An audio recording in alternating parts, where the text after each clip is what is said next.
En la cordillera de los Andes, a 6.700 metros de altura, en la cima del volcán Llullaillaco, en la Argentina, un grupo de investigadores encontró en 1999 un santuario que contenía 3 fardos funerarios.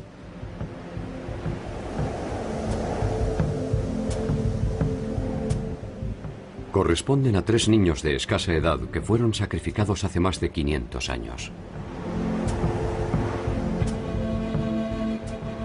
Las bajas temperaturas de la alta montaña conservaron los cuerpos con su musculatura intacta. Sus ropas estaban en buen estado. No poseían traumatismos ni daños corporales. Se encontraban recostados con sus piernas cruzadas y podría decirse que simplemente se habían quedado dormidos.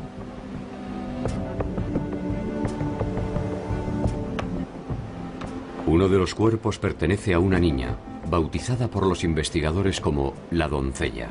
Tenía solo 15 años.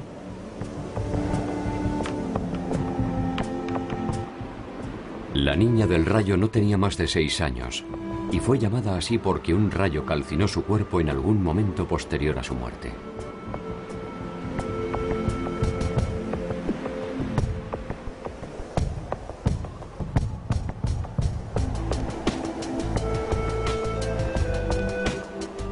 El tercer cuerpo, el niño, tenía solo 7 años.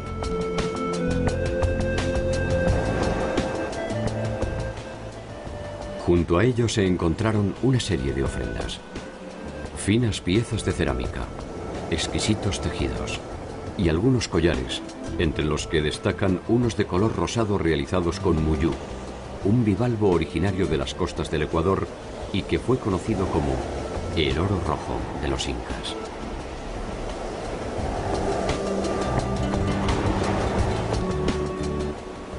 ¿Cómo y para qué el muyú fue a dar a la cima de un volcán a miles de kilómetros del Ecuador? ¿Qué significado encierra este sacrificio ceremonial? ¿Quiénes lo realizaron y por qué? Son algunas de las preguntas que nos exigen remontarnos en el laberinto de un tiempo perdido. El sacrificio ceremonial fue realizado sin lugar a dudas durante el Imperio Inca. Y traducir las señales que encierra el santuario exige conocer su historia, sus costumbres y su inagotable legado.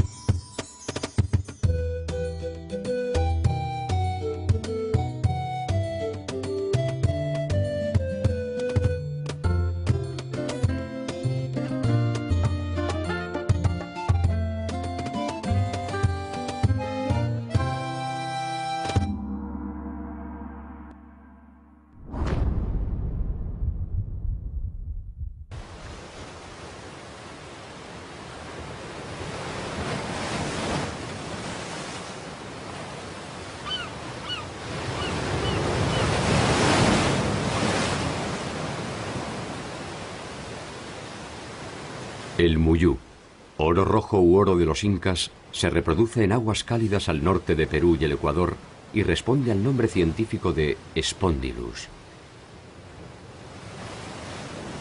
Tenía para los incas un significativo contenido ornamental, pero también religioso.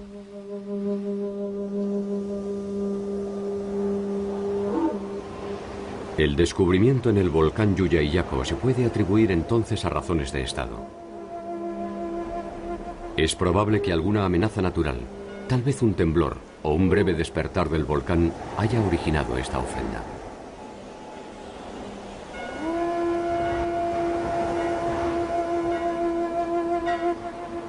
Los incas solo practicaban sacrificios humanos en situaciones excepcionales y en virtud de un principio básico para el funcionamiento de su mundo. Si algo se le pedía a los dioses, estos debían recibir algo a cambio.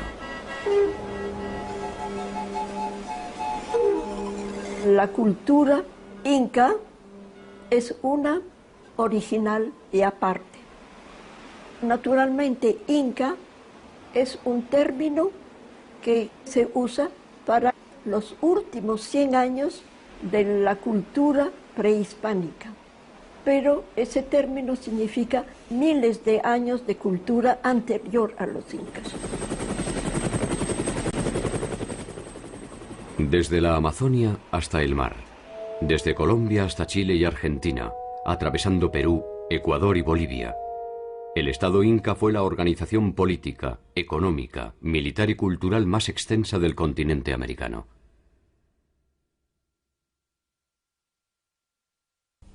Si hubiera sobrevivido hasta nuestros días, las actuales ciudades de Quito, Guayaquil, Trujillo, Lima, Cuzco, Arequipa, La Paz, Potosí, Salta, Tucumán, Viña del Mar y Santiago de Chile, entre otras, estarían dentro de su territorio.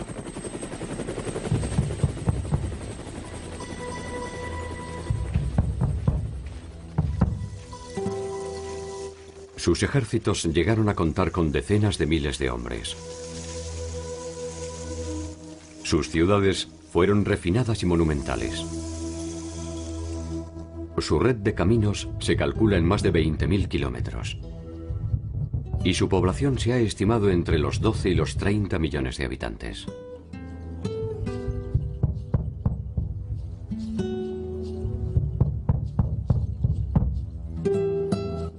El nombre con el que los incas identificaban a su territorio era el de Tahuantinsuyo, y estaba dividido en 4 grandes suyus, o regiones. Chincheysuyo, hacia el norte, el Contisuyo, al oeste, Antisuyo, al este, y el Collasuyo, al sur. La referencia a partir de la cual se realizaba esta división era su capital, Cuzco.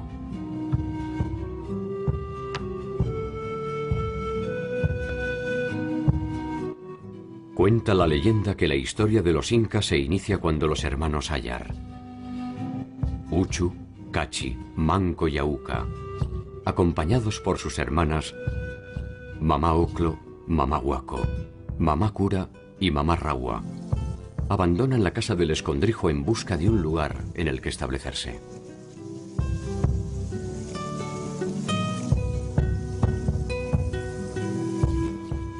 No hay acuerdo a propósito de si se trató de Ayar Manco o de Mamá Huaco, pero uno de los dos fue el que logró enterrar una vara de oro en el lugar en el que se fundaría Cuzco.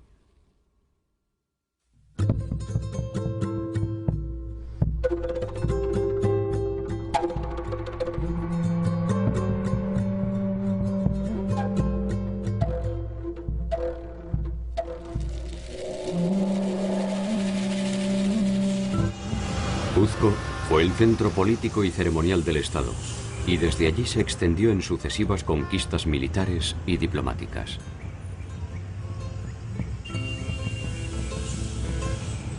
Sin embargo, su imperio fue uno de los más efímeros, y solo se desarrolló con plenitud durante poco menos de 100 años.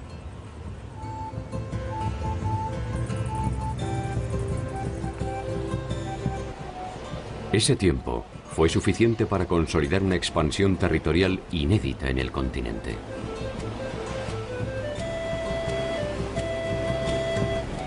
A lo largo y a lo ancho de su territorio construyeron obras de infraestructura militar, ceremonial y productiva.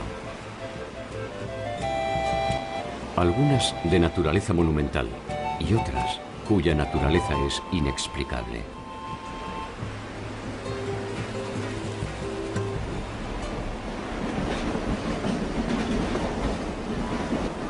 Como si esto fuera poco, se les debe a ellos el descaro de construir una ciudad en la cima del cielo, que permaneció invisible a los ojos del mundo por más de 3 siglos y medio. La enigmática Machu Picchu.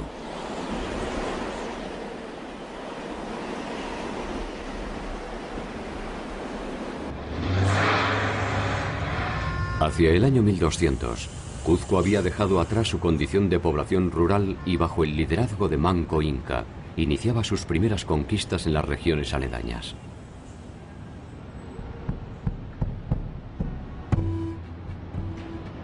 A mediados de 1400, los incas habían sometido a un importante número de poblaciones y comenzaban a dibujar los primeros trazos de su propia leyenda. Para ello fue necesaria la impronta de un hombre legendario, Pachacútec Inca Yupanqui.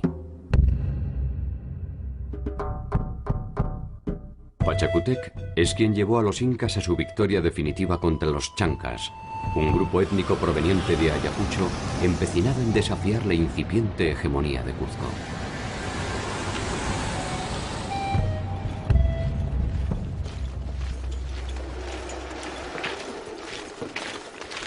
El enfrentamiento entre ambos grupos era histórico e irreversible. En aquella ocasión, los chancas marchaban sobre Cuzco, y Viracocha, que estaba al mando de la ciudad, huye de la misma dejándola sola e indefensa.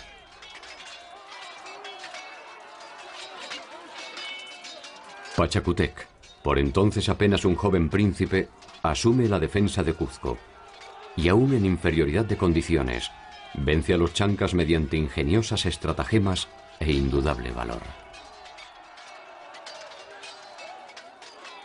Se formó una leyenda de que él puso unas piedras con cascos y armas para que creyeran los enemigos que eran gente apostada, lista para conquistarlos. Entonces, esto los desmoralizó a los enemigos que les hicieron. Bueno, en todo caso, ganaron los incas y los persiguieron bien adentro de sus tierras. Y eso marca el desarrollo y el inicio del Estado inca. El triunfo inca inicia el liderazgo de Pachacútec, quien recibe en el templo de Inti Cancha el mandato divino para ser, de ahí en adelante, el soberano de todos los incas bajo el nombre de Pachacútec Inca Yupanqui, cuyo significado es el que transforma el mundo.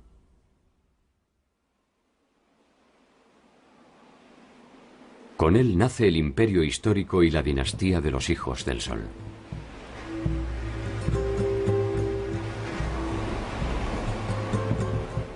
Pachacútec cambia radicalmente la historia de los incas. Hace evacuar el Cuzco y lo reconstruye íntegramente según su propia visión del mundo.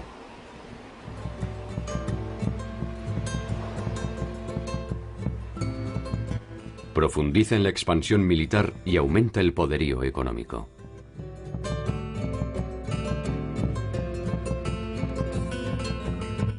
La construcción de caminos se transforma en una necesidad estratégica que permite no solo el movimiento de sus tropas, sino la intensificación del intercambio de bienes y servicios.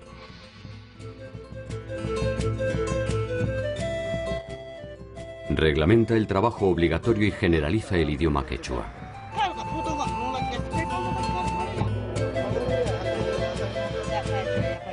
Construye palacios monumentales, casas de descanso, templos y fortalezas en torno a Cuzco, que ahora sí derrama su sombra de poder sobre el territorio.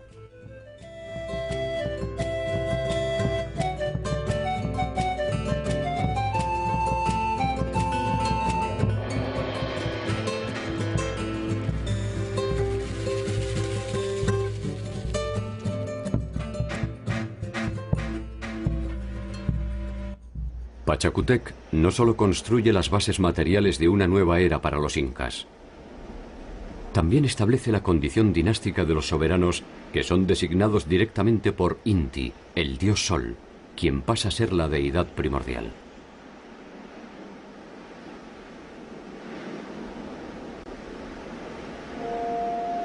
Inicia la segunda expansión del Estado.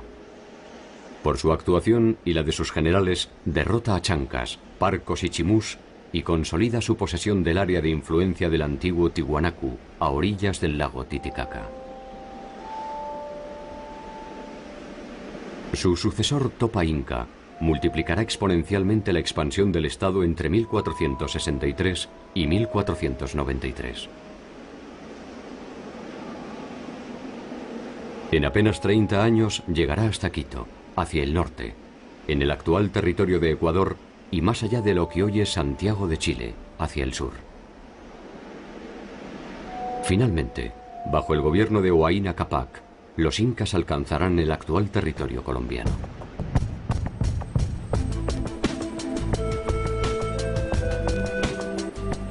Esta monumental expansión es el fruto de la combinación de un extraordinario poder militar con la decisión política de armonizar un territorio bajo reglas que encuentran su sentido en la milenaria cultura andina.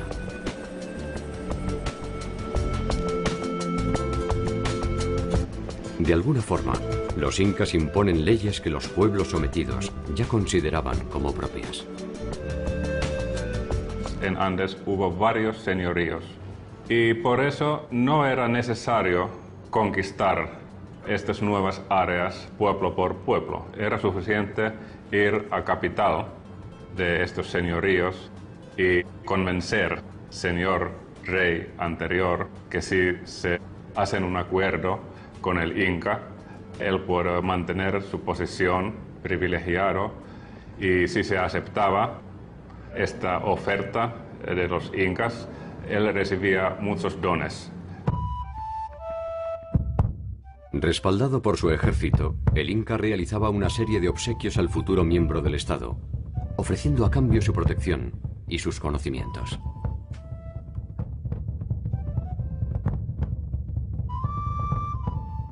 Si algún pueblo se rebelaba ante la invitación, las consecuencias podrían ser desproporcionadas y ejemplificadoras.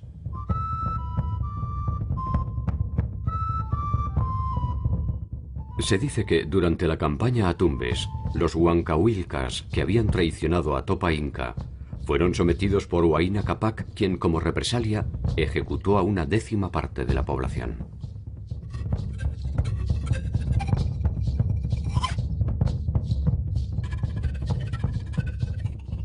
A los curacas supervivientes se les extrajeron 2 dientes superiores y 2 inferiores, para que todos identificaran a quienes osaron desafiar al Inca.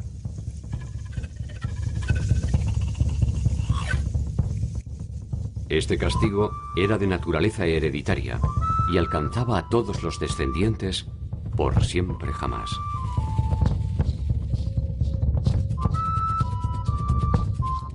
Tarde o temprano, a veces con tenue convencimiento, a veces bajo el influjo de las armas, uno a uno, los pueblos vecinos pasaron a formar parte del Estado Inca.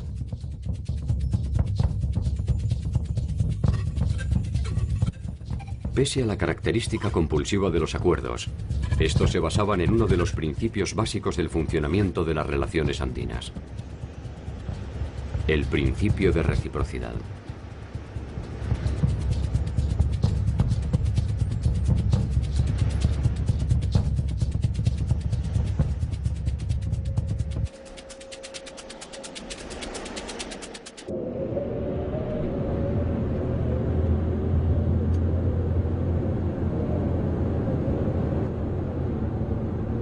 Las primeras hordas que llegaron a estos lugares del mundo llegan y encuentran un territorio hostil, difícil de conquistar. De ahí parte el sentido comunitario del mundo andino. Por eso hay que remontar a tiempos más atrás para comprender este espíritu comunitario que necesita recibir ayuda y dar ayuda, lo que se llama la reciprocidad.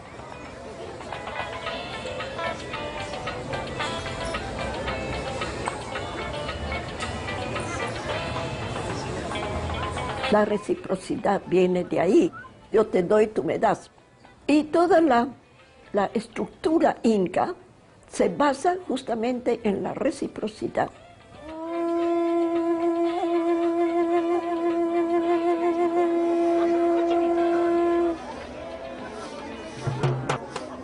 El principio de reciprocidad regía todas las relaciones del mundo andino.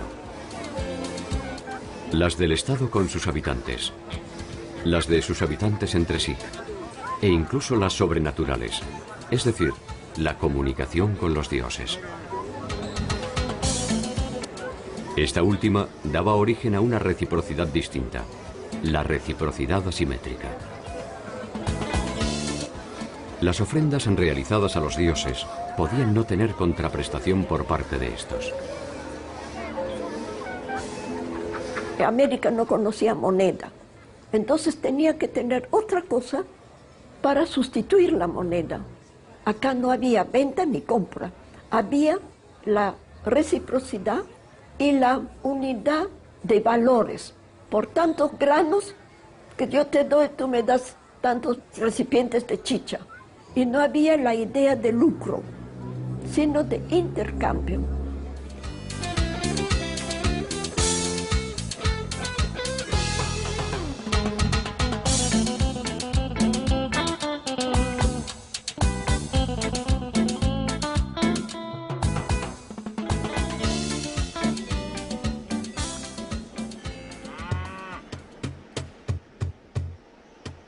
El Estado inca se basaba en la fuerza de trabajo para tener la riqueza que cada estado tiene.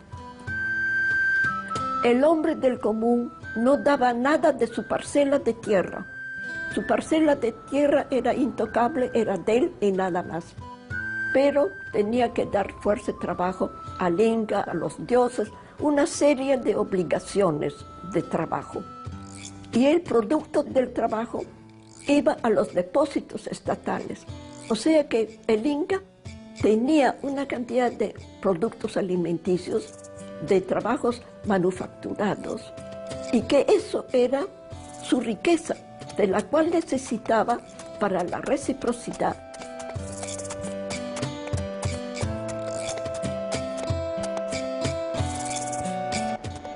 Así como en la naturaleza, la noche sigue al día y la cosecha a la siembra, el hombre se integraba a la sociedad mediante el aporte de su trabajo durante un ciclo que podía ser variable de acuerdo a la actividad a desarrollar.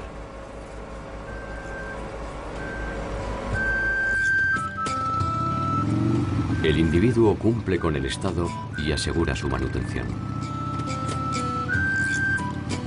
Hay que tomar en cuenta que en Imperio Inca no se pagaban tributo en especie.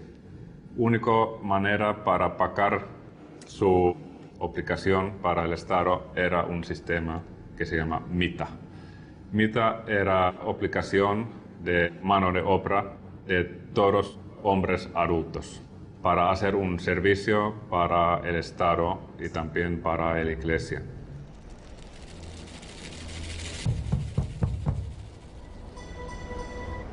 La mita podía prestarse no solo en la producción de bienes, sino también en la construcción de palacios, trabajando en las minas o en el mantenimiento y expansión de la red de caminos.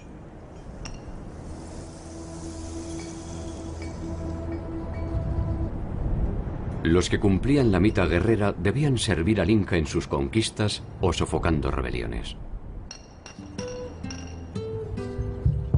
Con los recursos obtenidos, los incas se permitían multiplicar su expansión, ya que disponían de los medios para persuadir mediante la reciprocidad o la violencia a los futuros miembros del Estado.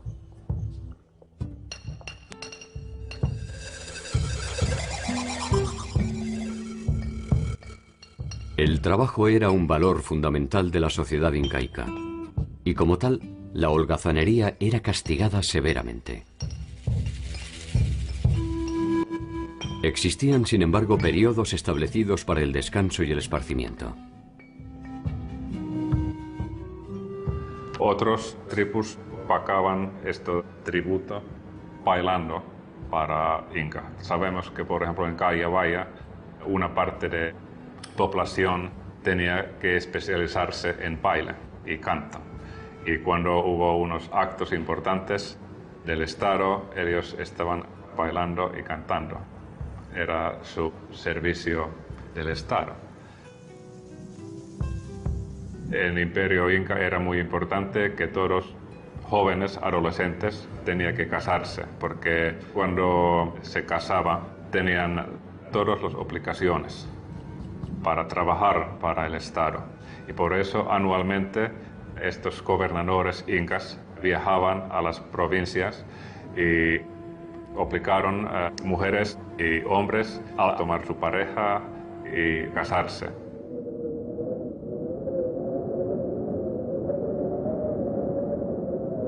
Las familias estaban organizadas en torno a un ayllu. El ayllu era un grupo poseedor de una unidad productiva en la que sus miembros trabajan según su especialidad. Podían ser artesanos, tejedores o agricultores. La reunión de varios ayllus era el origen de una comunidad que poseía sus propios jefes o curacas, encargados de la organización y administración de sus integrantes. El producto de este servicio al Inca se depositaba en los tambos.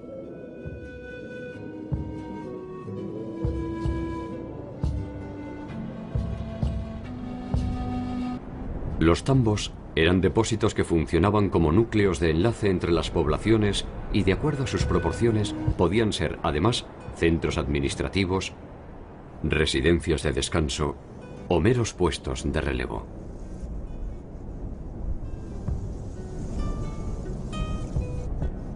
Estos puestos se ubicaban cada 2 o 3.000 metros.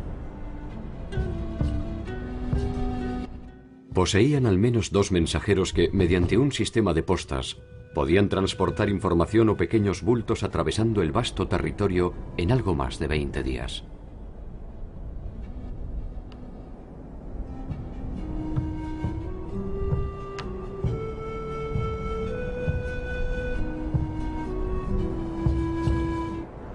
Los caminos y los sofisticados puentes colgantes enlazaban el territorio y eran un elemento primordial de infraestructura estatal. Por ellos se movilizaban los administrativos, los nobles y los ejércitos.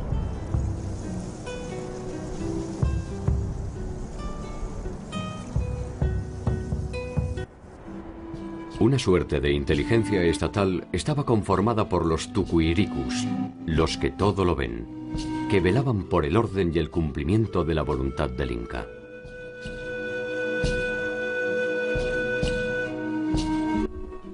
Esa voluntad se traducía en un inédito sistema de convivencia en el que se combinaban el trabajo individual y el aporte colectivo.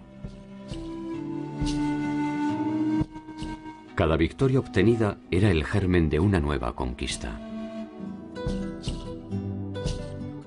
Se aumentaban las tierras de cultivo, eligiendo las más productivas de los pueblos sometidos. Se acrecentaba así el poder del Inca en la misma medida en que se debilitaba el señorío conquistado. El Estado Inca era muy jerárquico, así que para los incas, clases sociales y distancia entre las clases sociales era una cosa básica.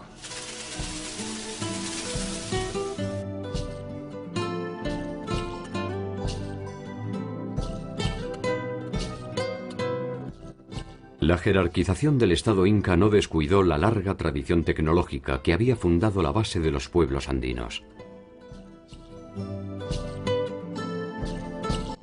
El conocimiento también formaba parte de este circuito de intercambios.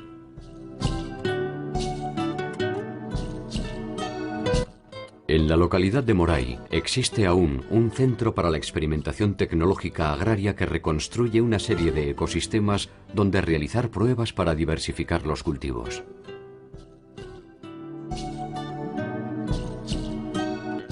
Allí se conocían y se exploraban cada uno de los ciclos de siembra, que posteriormente serían transmitidos a los nuevos miembros del Estado.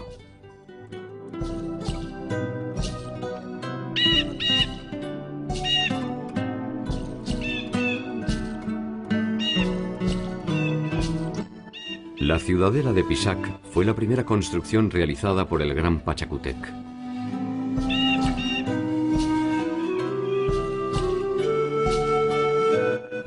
Se trata de una obra de carácter ceremonial y defensivo que se utilizaba también como residencia.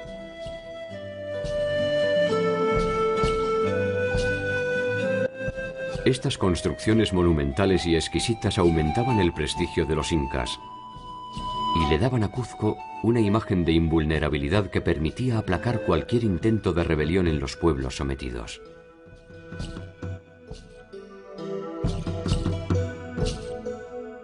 no era solo prestigio, porque también tenía mucho poder militar, casi 1 millón de hombres accesible para cualquier guerra que Inca quería competir.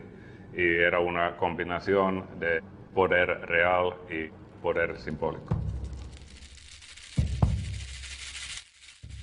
Cuzco llegó a albergar más de 300.000 personas en el momento de la llegada de Pizarro, al mando del ejército invasor. Lo que empezó como una aldea rústica se transformó íntegramente bajo el gobierno de Pachacútec.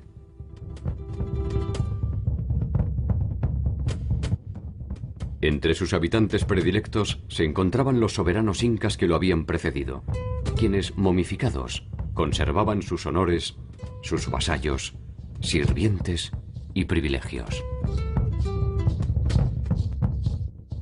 En las fiestas ceremoniales o cívicas, sus cuerpos eran llevados a la plaza central. Participaban así de los rituales y festejos en su calidad de soberanos.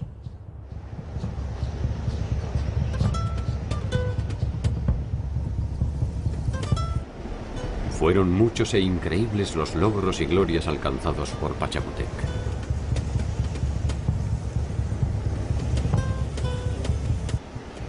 Tal vez el Inca jamás imaginó que lo que perduraría con mayor influjo sobre la posteridad sería la inexpugnable Machu Picchu.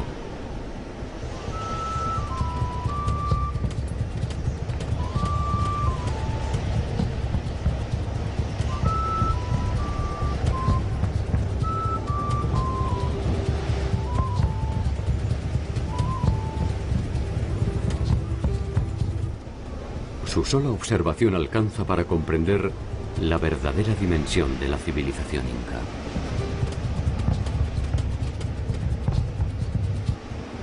Construida en el siglo XV, permaneció oculta a los ojos de los extranjeros hasta ya entrado el siglo XX.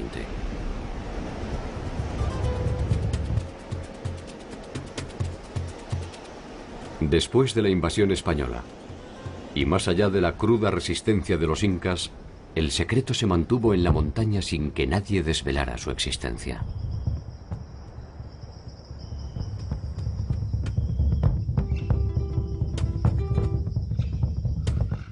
¿Se trató quizás de un pacto de silencio? ¿O fueron silenciados todos aquellos que conocían su ubicación?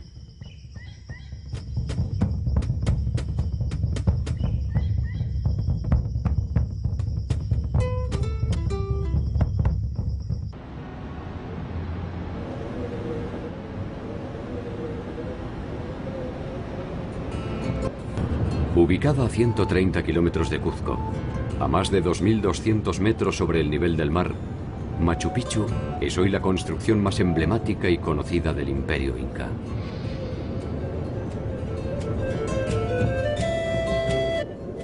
El azaroso camino que lleva hasta ella se confunde en los escarpados secretos del cielo y la montaña.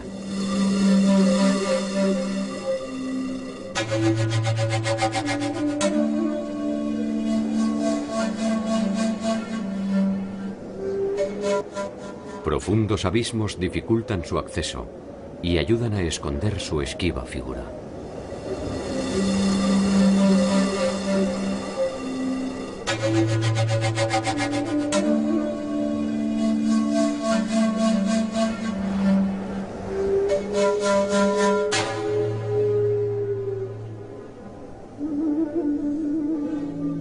La implacable belleza de la ciudad y el ámbito en torno a sus construcciones nos permiten suponer que sus fines ceremoniales y defensivos se complementaban con un espacio para el descanso y el recogimiento.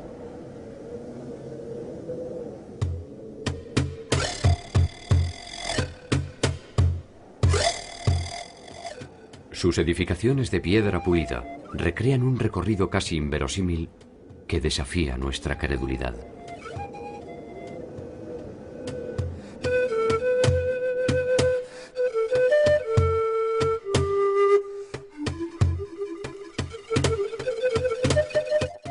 Se supone que estaba dividida en 3 áreas. El llamado barrio popular, el área de los sacerdotes y la nobleza, y el sector ceremonial o sagrado destinado a la adoración de Inti, el dios Sol. Tres construcciones sobresalen en el área ceremonial. El Intihuatana, o lugar donde se amarra el sol. Una construcción de piedra pulida que parece representar el cerro Huayna Picchu, ubicado frente a la fortaleza. El Intihuatana era a la vez un altar y un sistema de medición del tiempo mediante la combinación de luces y sombras.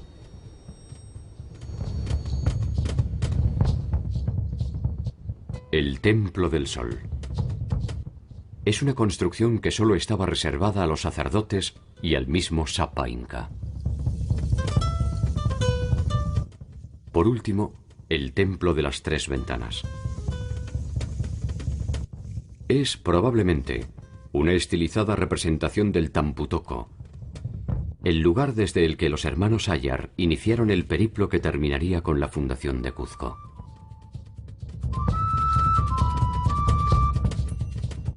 La nobleza habitaba una zona residencial de casas situadas sobre las laderas e identificadas con el color rojizo.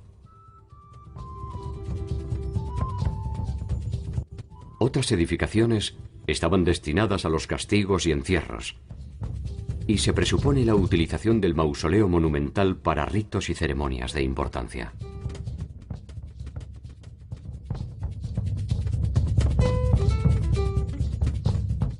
Separada de la zona residencial, la gente común desarrollaba las tareas productivas necesarias para el funcionamiento de la ciudad.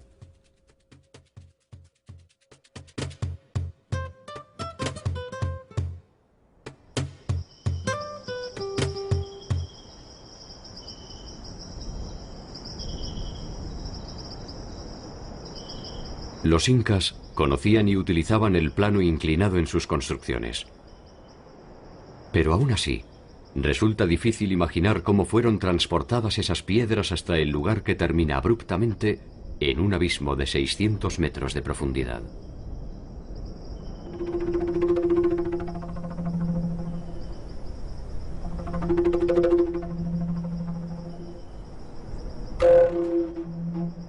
Son 140 construcciones y más de 100 escalinatas de piedra.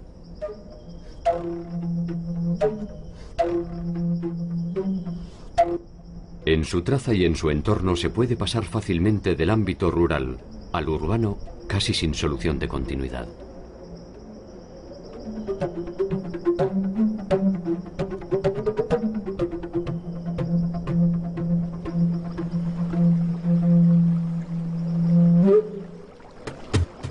La ciudadela posee un sofisticado sistema de suministro de agua tallado sobre la roca que alimenta las fuentes interconectadas por canales y desagües.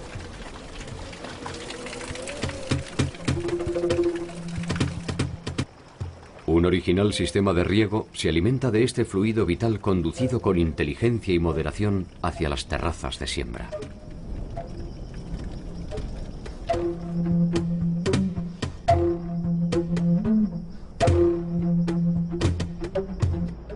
Desde el Huayna Picchu, el cerro que la tutela, puede observarse el conjunto arquitectónico en su totalidad.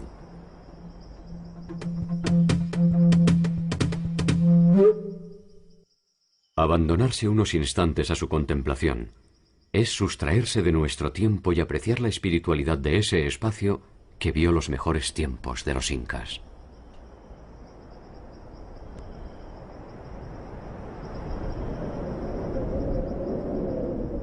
Una incómoda sensación de mundo perdido que parece emanar de sus rocas gastadas se dispersa con la misma impronta silenciosa con la que se ocultó Machu Picchu.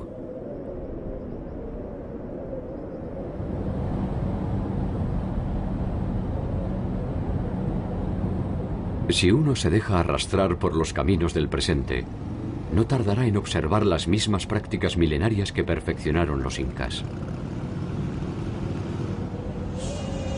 Lejos y no tan lejos de las ciudades, el conjunto de la sociedad continúa con espontánea fidelidad recreando cada una de las leyes no escritas de su raza.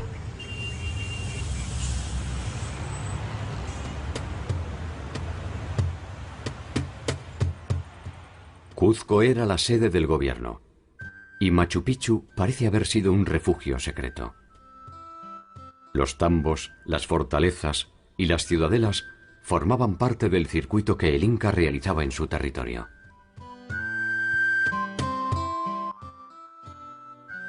Algunos de estos viajes tenían como finalidad controlar el normal funcionamiento del imperio.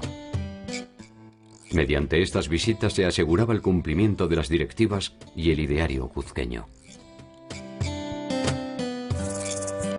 En cada visita se atendían asuntos administrativos, políticos y religiosos. Periódicamente se relevaban existencias materiales, pertrechos y suministros y se censaba a la población.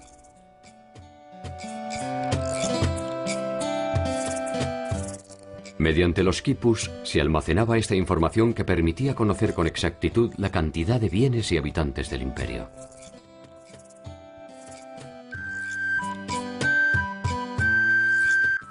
El quipu es un sistema de escritura mediante nudos de variadas formas agrupados en cuerdas de diversos colores. Preferentemente servía para registrar cantidades relativas a inventarios de cosas, nombres de personas, parentescos y tributos.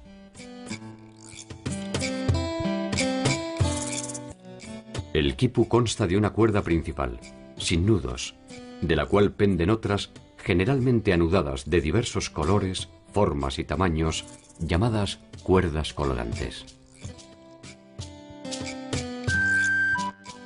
Los especialistas contemporáneos piensan que los colores, y quizás la forma del trenzado de las cuerdas, indican los objetos, mientras que los nudos harían referencia a las cantidades, incluyendo al número 0.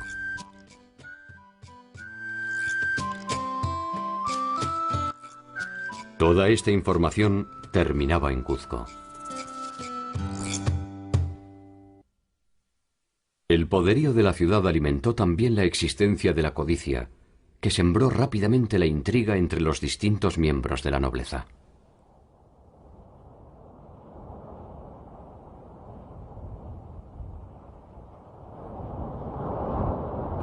La dimensión de las ambiciones creció con la misma voracidad que el mapa del imperio.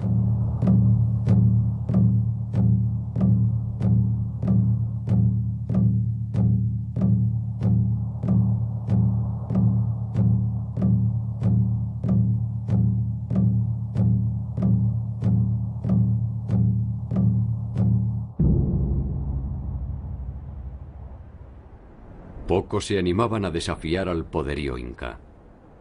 Ni curacas ni rebeldes.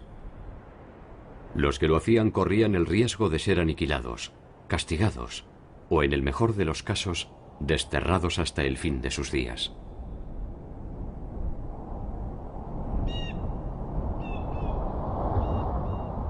El poder que ostentaban los incas devenía directamente de sus dioses. Difícilmente algún hombre podía enfrentarse a ese mundo sobrenatural.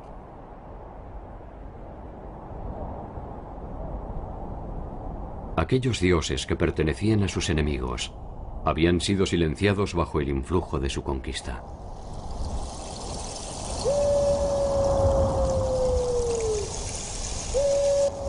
Hacia el norte de la ciudad de Lima se encuentra el adoratorio de Pachacamac, una de las deidades del mundo antiguo que los incas veneraban.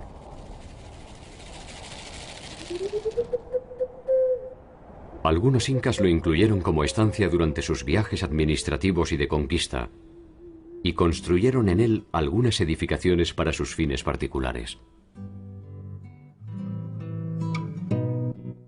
Entre ellas se encuentra una de las casas de las escogidas, o vírgenes del sol.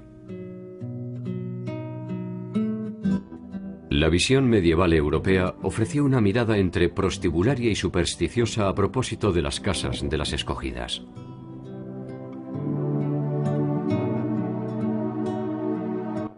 La influencia de la mujer en la sociedad incaica definió muchos de los eventos trascendentes de la historia andina. La formación de la mujer jugaba un papel central en el calculado diseño de la sociedad.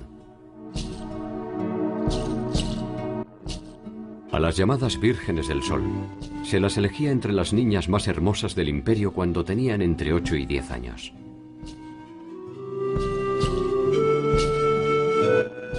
Durante su estancia, se instruían en las técnicas del tejido, en la formación musical y en la elaboración de chicha, una bebida de base fermentada que se utilizaba en las celebraciones incas.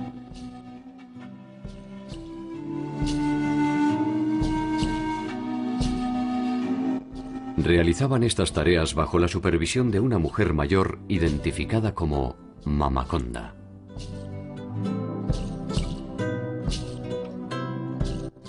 Permanecían en el lugar hasta los 14 años, cuando podían ser entregadas en matrimonio.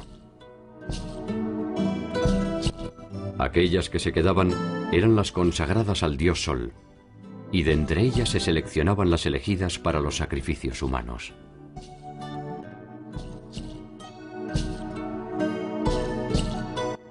Una de ellas, portando un collar de muyú que fuera traído de las remotas costas del Ecuador al norte del imperio, abandonó un día una de estas casas para marchar en cortejo hacia el lejano sur, donde el volcán Yuyayaco había expresado en su idioma el enfado de los dioses.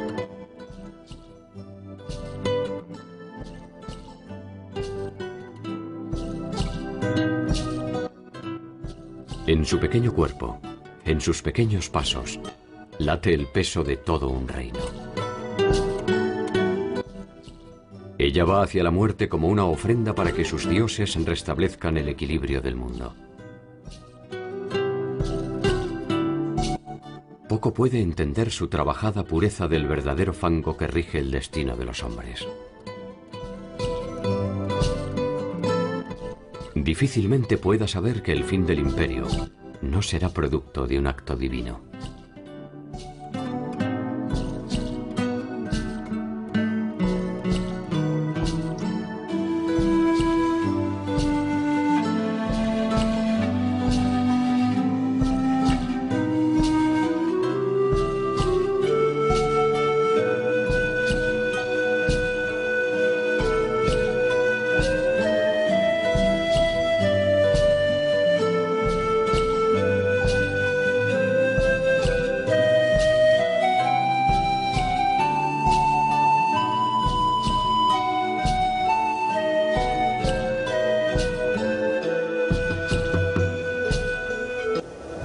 Una sucesión de hechos inesperados cambiaría el equilibrio del Estado inca. Hacia 1493 se inicia el gobierno de Huayna Cápac, que traslada el eje de Cuzco hacia Quito, donde fija su residencia en forma casi permanente.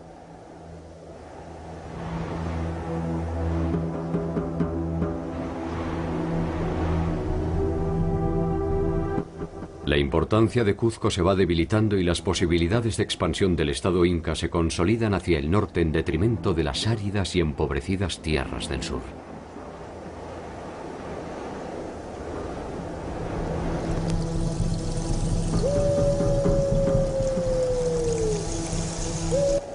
La muerte de Huayna Cápac dará inicio a las intrigas palaciegas que terminarán enfrentando a Cuzco y Quito. Las sucesiones incas son muy tumultuosas, con muchos asesinatos, intrigas, porque no había lo que hay en Europa, la primogenitura. Entonces era un número limitado de candidatos y había que escoger entre esos limitados candidatos. De ahí que vienen crímenes, pasiones y se matan y hacen de todo. Huayna Cápac muere sin dejar resuelta su sucesión. Dos de sus hijos, Huáscar, que reside en Cuzco, y Atahualpa, que reside en Quito, reclaman para sí el derecho de convertirse en el nuevo jefe inca.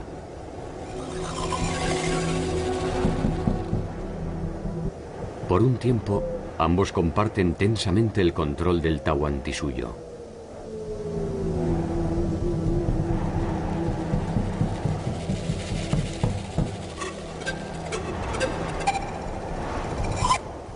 En 1532, Huáscar reclama la sumisión de Atahualpa y este responde movilizando a su ejército de más de 50.000 hombres en dirección a Cuzco.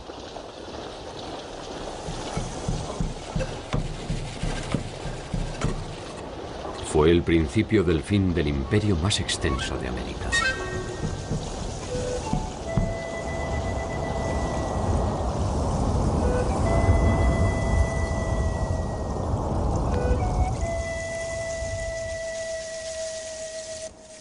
Cuzco todavía sería protagonista de nuevas hazañas, en un nuevo tiempo histórico que para los incas era absolutamente desconocido.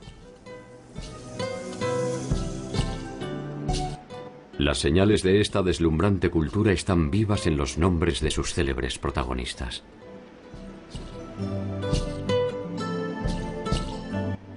Por debajo de ellos, más allá del poder de sus ejércitos, más allá de sus intrigas palaciegas o de su temor reverencial, más allá de sus ciudades y sus monumentos, más allá de sus goces y sus derrotas, de sus miserias y de sus sombras. Anónimamente, por encima y por debajo de las marcas doradas de la historia, el hombre andino espera, encerrado en sus propias tradiciones, un nuevo tiempo en el que sus dioses no repetirán el oprobio de abandonarlos definitivamente.